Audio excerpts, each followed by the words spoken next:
बिस्मिल्लाहिर्रहमानिर्रहीम। अस्सलाम वालेकुम नाजरीन, मैं हूं जमशेद अंसारी। नाजरीन, आज की वीडियो में हम बात करेंगे कि वज़ीर-ए-आज़म पाकिस्तान इमरान खान साहब ने और मौजूदा हुकूमत ने तारीख साज मनसूबे का आगाज़ कर दिया है। और जब मैं लफ्ज़ तारीख साज इस्तेमाल करता हूं तो इसका डेफिनेटली मतलब ही यही है कि गुज़श्ता 70 सालों में ये सबसे मुनफरिद और एक सेपरेट और एक अलग नौइयत का मनसूबा है जिस पे आज तक किसी हुक्मरान की तवज्जो नहीं गई। चुनाचे वक्त ज़ाय किए बगैर इस मनसूबे की तफसीलात मैं आप लोगों की खिदमत में पेश करता हूं और उसके बाद अगर वक्त बचा तो उस पर मैं अपना तबसरा और तज्जिया भी नाक़दीन और क्रिटिक्स की खिदमत में पेश करूंगा। जी हाँ नाज़रीन, मैं बात कर रहा हूं ML1 मनसूबे की और इसकी जुज़ियात पे अगर आप गौर करें तो आप यकीनन बहैसियत पाकिस्तानी फ़ख्र महसूस करेंगे। ML1 के मनसूबे के हवाले से आप शेख रशीद साहब को अक्सर मीडिया की स्क्रीन पे देखते हैं कि वो इसकी अहमियत और अफादियत के हवाले से बात करते हैं और उस हवाले से वो बहुत फ़िक्रमंद भी रहते हैं। डेफिनेटली उनकी ज़ाती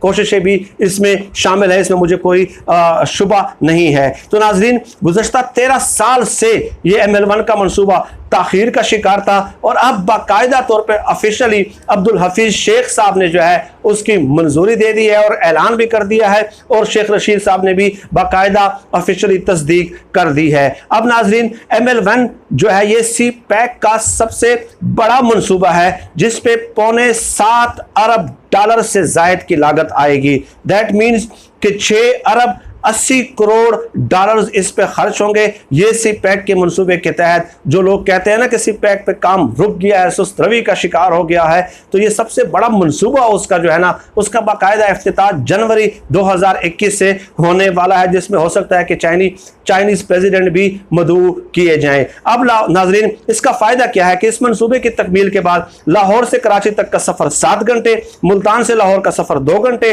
रावलपिंडी से लाहौर का सफ़र 2 घंटे 30 मिनट तक का हो जाएगा।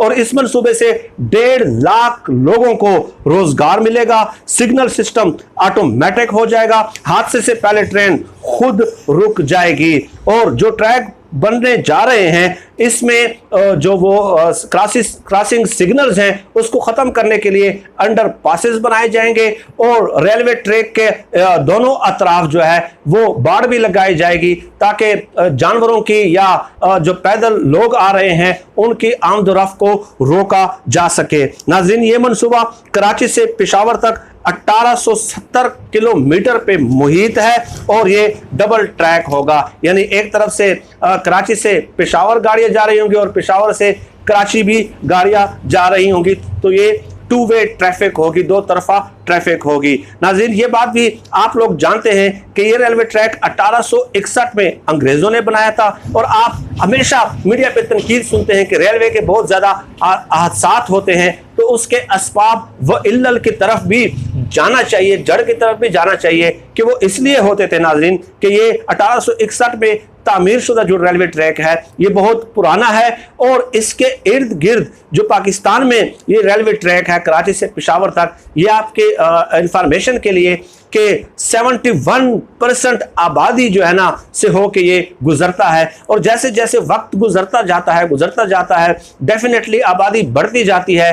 तो एक अंदाज़ा था कि 10 से 15 साल बाद ये जो रेलवे ट्रैक है 1861 वाला, इसके इर्द गिर्द आबादी की जो शरह है वो 90 to 95% हो जाती। तो उससे आप अंदाज़ा लगा लें कि 10-15 साल बाद जो है फिर इस पुराने रेलवे ट्रैक के निज़ाम के तहत किस कदर हादसा रूनुमा होना शुरू हो जाते हैं। और नाज़रीन, एक और बात भी कि ये जो पुराना रेलवे ट्रैक है इस पे 3000 क्रॉसिंग पॉइंट्स हैं, लेकिन इस मनसूबे के तहत तमाम क्रॉसिंग पॉइंट्स जो हैं वो ख़त्म कर दिए जाएंगे और अंडर पासेस बनाए जाएंगे। और शेख रशीद साहब ने बाकायदा ये भी ऐलान किया कि ये जनवरी 2021 में ये शुरू होगा और 2030 तक इसकी तकमील होगी। और साथ ही साथ इस नए मनसूबे के तहत नाज़रीन, पाकिस्तान को इस जो ML1 का मनसूबा है रेलवे से सिर्फ जो है 50 अरब सालाना का फ़ायदा होगा, 50 बिलियन का।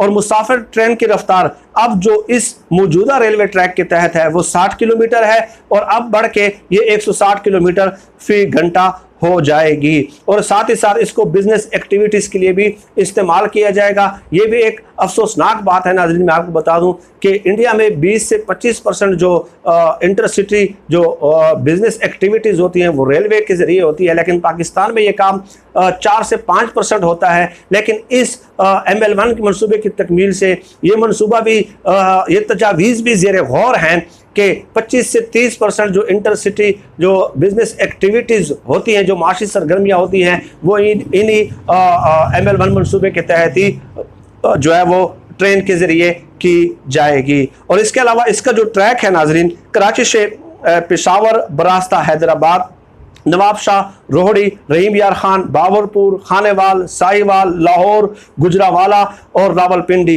ये रूट्स फॉलो करेगी। और आप अंदाज़ा लगा लें कि इसमें कितने शहर आते हैं। और इसके अलावा ये जो ML1 मनसूबे के तहत रेलवे स्टेशन पे क्लिनिक्स की तामीर होगी, फार्मेसीज़ होंगे, होटल्स होंगे, रेस्टोरेंट होंगे, तो गोया एक जदीद तर्ज की जो है ना वहाँ पे तामीरात होंगी, बाकायदा मार्केट्स होंगी और उसमें बिज़नेस एक्टिविटीज़ डेफिनेटली एक्सेलरेट करेंगी। और साथ ही साथ जैसे कि मैंने बताया कि इस मनसूबे पे जो काम हो रहा है और इसकी तकमील से 1.5 लाख लोगों को रोज़गार मिलेगा, 1.5 लाख लोगों को। चुनाचे शेख रशीद साहब ने जब इसकी तफसीलात बताई और साथ ही साथ उन्होंने ये भी ऐलान किया कि ये मनसूबा मेरी ज़िंदगी की सबसे बड़ी ख्वाहिश है और मैं अपनी ज़िंदगी में ही इसकी तकमील देखना चाहता हूँ। चुनाचे इस मनसूबे की तकमील होते ही मैं अपने ओहदे से भी मुस्ताफ़ी हो जाऊँगा और मैं हमेशा हमेशा के लिए सियासत को भी खैर बात कह दूँगा। गोया इस मनसूबे की तकमील के साथ ही